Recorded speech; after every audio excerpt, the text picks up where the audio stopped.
Hello guys, this is Brad. Today, one of my masterpieces titled 5 Moments When I Felt Sorry for My Cat. This book is available for free for 4 days.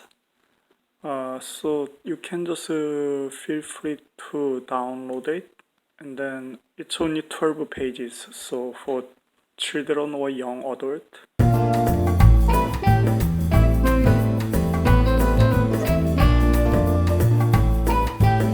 It has a pretty good rating right now, review right now. Let me see. I had my cat for 17 years, and when he died, he was 17 years old. So if you own a pet, you will probably agree with a lot of things. So let me know how you think about this book.